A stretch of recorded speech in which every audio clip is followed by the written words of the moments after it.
सिनेमाचा टीजर आला होता तेव्हाच खरं तर निराशा झाली होती. काहीच उपयोग नाही. मी बोलतेय ऑल इज वेल या अपकमिंग मराठी चित्रपटाबद्दल. हा चित्रपट 27 जूनला आपल्या जवळच्या सिनेमागृहामध्ये रिलीज होतोय आणि आता काल परवामध्ये त्याचा ट्रेलर आलाय. सो चला आजच्या व्हिडिओमध्ये जाणून घेऊया मला ऑल इज वेल या चित्रपटाचा ट्रेलर कसा वाटलाय ते. सगळ्यात आधी कास्टिंगमध्ये आपल्याला बऱ्यापैकी नोन फेसेस दिसतात. अभिनय बेर्डे आहे, प्रियदर्शन जाधव, रोहित हळदीकर, सयाजी शिंदे, सायली फाटक, अम्मायरा गोस्वामी आणि इतरही कलाकार आहेत. आता मूळतः जर का चित्रपटाच्या लिखाणाबद्दल बोलायचं झालं तर ते स्वतः प्रियदर्शन जाधव यांनी या चित्रपटाचं लिखाण केलेलं आहे आणि दिग्दर्शन केलेलं आहे योगेश जाधव यांनी. आता एकंदरीत चित्रपटाचा टीजर ज्यावेळेला आला होता ना, तेव्हाच मला ॲक्च्युअली फारसा असा काही मूड नव्हता चित्रपटाबद्दल काही बोलण्याचा किंवा त्याचा काही टीजर रिव्ह्यू करूया बाबा. त्याच्यामुळे मी थोडासा शांत बसण्याचाच निर्णय घेतला. पण आता ट्रेलर आलाय म्हटलं चला आपली जबाबदारी आहे आपण जरा सांगूच प्रेक्षकांना की आपलं काय ओपिनियन आहे. आता सगळ्यात पहिली गोष्ट, आता आपण 2025 मध्ये आहोत आणि जर का मेकर्सला असं वाटत असेल की अमर अकबर अँथनी हा जो बॉलिवूडचा जो एक सिनेमा होता ज्याच्यामध्ये भयानक फेमस हे 3 कॅरेक्टर झाले होते, त्याची गाणी सुद्धा फेमस झाली होती, तो चित्रपट सुद्धा फेमस झाला होता, सगळं काही इतकं आयकॉनिक होतं, तर त्याचा आता नॉस्टॅल्जिया म्हणून आपण मराठी चित्रपटामध्ये अमर अकबर अँथनी असे 3 मित्र दाखवूया आणि तिघांचे आपापल्या धर्मानुसार वेगवेगळा बॅकग्राऊंड दाखवूया आणि मग परत एकदा लोकांना कदाचित तो नॉस्टॅल्जिया फील होईल आणि यातनं काहीतरी कॉमेडी करण्याचा प्रयत्न होईल. पण मला त्या मेकर्सला असं सांगायचं आहे की तुमच्या कानातले बोळे, तुमच्या बुद्धीवर साचलेली धूळ आणि तुमच्या डोक्यावर चढवलेली पट्टी हे काढणं फार गरजेचं आहे. कारण आता 2025 मध्ये आपण आहोत. बॉलिवूड आपल्या छुप्या अजेंडा आणि प्रोपगंडामुळे इतकं एक्सपोज झालंय घाणेरड्या पद्धतीने लोकांसमोर की आता लोकांची ना वासनाच नाही उरली आहे बॉलिवूडवरती, हे मी तुम्हाला सांगते. फार तुरळक असे लोक आहेत ज्यांना आता तो नॉस्टॅल्जिया बिस्टॅल्जिया आणि ते बॉलिवूडचं येड-बीड राहिलं असेल.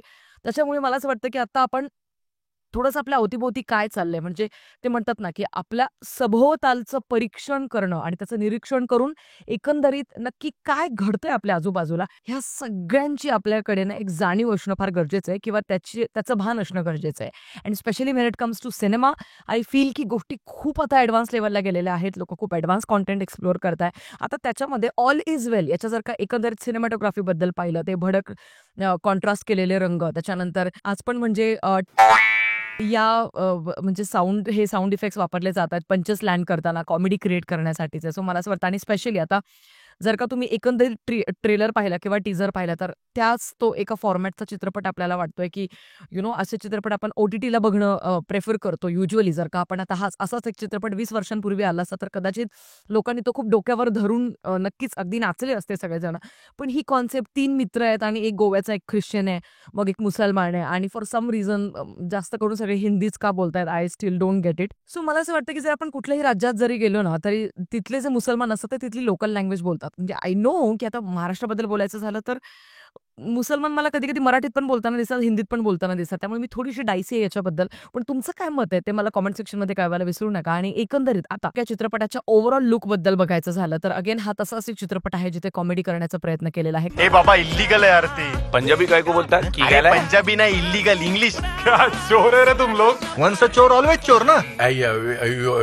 याचं ऑफ बटन शोधा ना प्लीज. कारण मी प्रयत्नच असं म्हणेन कारण थ्रू आउट द ट्रेलर मला जेन्युइनली स्पीकिंग 1 ते 2च असे पंचेस आहेत जे मला थोडे फार ठीकठाक वाटले. सो पहिला पंच तो 27 आणि 29चा जो केलाय. पैसे आहेत तुझ्याकडे?